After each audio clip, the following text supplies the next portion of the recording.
할렐루야, 반갑습니다. 하늘은 파랗고 온 들판은 꽃향기로 충만합니다. 노란색, 또 보라색, 분홍색, 노란색, 가지각색의 온색들의 꽃들로 온 천지가 꽃무리 천국을 이루고 있습니다. 오늘 우리의 심령 가운데서도 하늘을 향해서는 마음이 맑고 청명하고 또 모든 사람을 향해서는 봄꽃들과 같이 활짝 웃는 그런 심령과 삶과 또한 입술과 우리의 모든 발걸음이 되기를 축복합니다. 그러면서 오늘 요한복음 서론을 시작하도록 하겠습니다. 이 요한복음은 사복음서 중에서도 공관복음과는 다르게 구분되는 책이죠. 공관복음은 마태복음, 마가복음, 누가복음을 공관복음이라고 합니다. 그러나 요한복음은 공관복음으로 들어가지 않고 따로 분류를 합니다.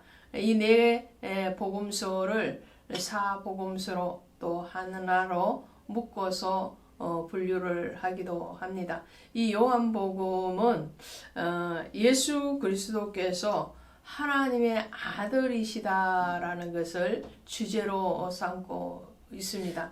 그래서 하나님의 아들이신 예수 그리스도께서 어떻게 오셨는가, 그리고 그 오심의 이유와 목적, 그리고 성취에 대해서 말씀하고 있는 것이 요한복음이라 할 수 있겠습니다.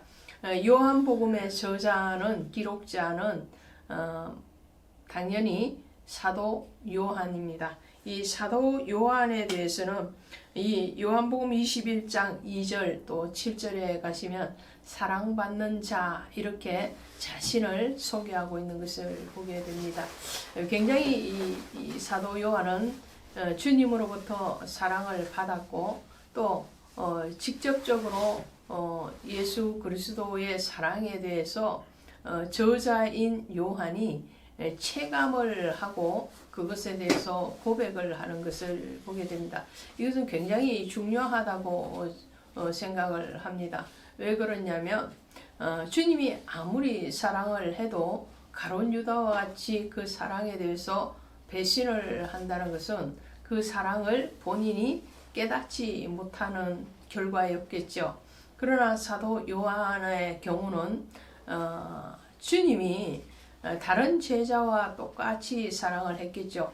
물론 주님이 기도를 하시거나 또 야이로의 딸을 살려내시는 현장이나 또 변화산의 그 현장이나 중요한 때에 베드로와 야고보와 요한 이 세 제자를 늘 동행하고 다니셨고 또 가장 연령상으로 적은 나이를 가지고 있었던 이 요한에 대한 특별한 사랑이 없지는 않았겠으나 그러나 그러함에도 불구하고 요한이 깨닫지 못했다면 사랑받는 자라고 자신을 칭하지 못했겠죠.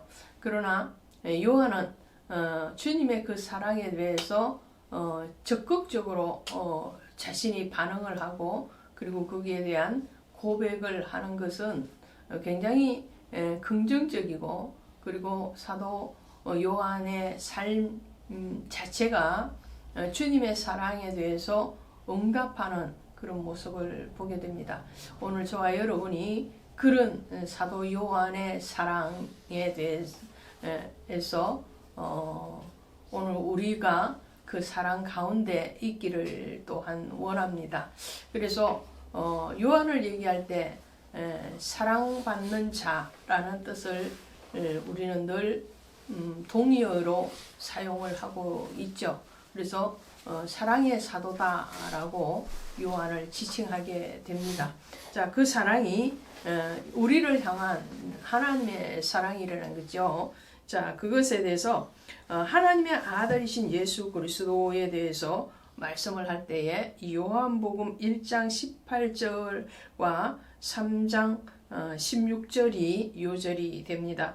1장 18절에 가시니까 본래 하나님을 본 사람은 없으되 아버지 품속에 있는 독생하신 하나님이 나타나셨느니라 이렇게 말씀을 하고 있죠. 그리고 3장 16절은 여러분이 잘 알고 계시는 대로 하나님이 세상을 이처럼 사랑하사 독생자 아들 이처럼 사랑하사 독생자를 주셨으니 이는 그를 믿는 자마다 멸망치 않고 영생을 얻게 하려 하심이라. 이 말씀을 요한복음의 요절, 중심 요절로 우리는 기억을 합니다.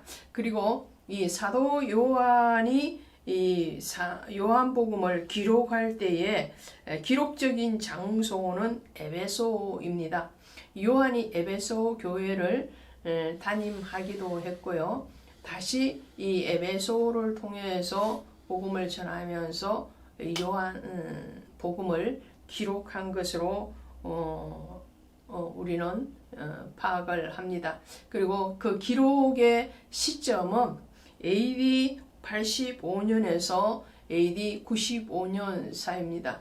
왜냐하면 사도 요한의 죽음이 AD 95년 전후로 우리는 알고 있기 때문에 그렇죠. 그래서 사도 요한은 본문의 이 요한복음 그리고 요한 1서, 2서, 3서 그리고 요한 계시록을 기록한 저자이기도 합니다.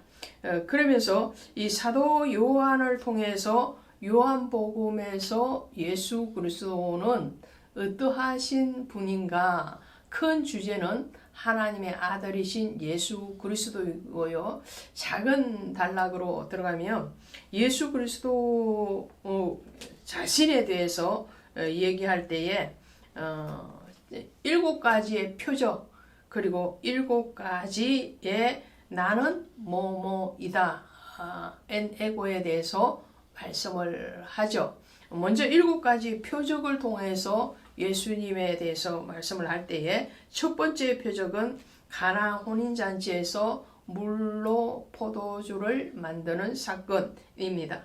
그것이 요한복음 2장에 기록이 되었고요. 두 번째의 표적은 가버나움에서 왕의 신하의 아들을 치유하시는 사건입니다. 이것이 4장에 기록되어 있습니다. 세 번째로는 예루살렘의 베데스다 목가에서 환자를 치유하는 사건이죠. 이것이 요한복음 5장에 기록이 되었고요. 네 번째로는 갈릴리 바다에서 오병이어의 기적을 일으키는 그런 표적을 나타내십니다. 이것이 6장의 내용이고요. 그 다음에 다섯 번째로는 갈릴리 바다 위를 걸어오시면서 주님이 누구신가에 대해서 나타내시는 것이 6장에 기록이 되어 있습니다. 여섯 번째로는 예루살렘에서 소경을 치유하시죠. 이것이 9장의 내용이고요. 그 다음에 일곱 번째로는 베다니에서 죽은 나사로를 살려내십니다. 이것이 요한복음 11장의 중심 내용입니다. 자, 이렇게 7가지의 표적과 기적을 통해서 예수 그리스도가 이런 분이시다라는 것을 말씀을 하시고요. 또 직접적으로 예수님이 나는 누구이다 라고 자신을 천명하는 말씀이 있는데요. 그것이 7개로 이루어져 있습니다. 첫 번째로는 나는 생명의 떡이다 이렇게 말씀하세요. 이것이 오병이의 기적을 일으키고 난 뒤에 하시는 말씀이죠. 요한복음 6장 35절에 나옵니다. 두 번째로 나는 세상의 빛이다. 세상에 있는 동안에는 빛이다 라고 요한복음 8장 12절에서 말씀을 해요. 세 번째로는 나는 양의 문이다 라고 말씀하죠. 이것이 요한복음 10장 7절에 나오는 말씀이에요. 그리고 네 번째로는 나는 선한 목자다 라고 말씀해요. 10장 11절 또 14절에 나옵니다. 다섯 번째로는 나는 길이요 진리요 생명이다 라고 말씀해요. 14장 6절의 말씀입니다. 여섯 번째로는 나는 참 포도나무다 라고 말씀하죠. 이것이 15장 1절의 말씀이에요.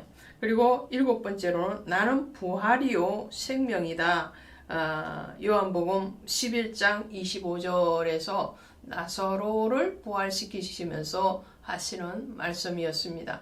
자, 이렇게 예수님은 자신에 대해서 친히 나는 뭐뭐이다 라고 말씀하는 이 7가지의 말씀하심의 출발은, 그는 출애굽기에 가시면 모세를 부르실 때에 모세가 이스라엘 백성들이 내게 묻기를 당신은 누구십니까? 라고 묻는다면 어떻게 대답을 하겠습니까? 라고 질문을 할 때에 이제 하나님이 말씀을 하십니다. 나는 스스로 있는 자이다 라고 말씀을 하시죠.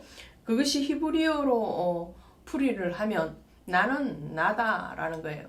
그러니까 다른 어떤 창조물이 아니고 하나님 자신이 스스로 존재하시는 분이라는 것을 나타내시죠. 그래서 예수 그리스도께서도 하나님의 아들이시지만 그분은 본체 하나님이시죠. 하나님으로서의 사역을 이제 인간의 몸을 입고 오셔서 하시면서 여러 기적과 표적을 통해서 또 직접적인 말씀을 통해서 나는 전능하신 하나님의 아들이다 라고 선포하고 계시는 겁니다.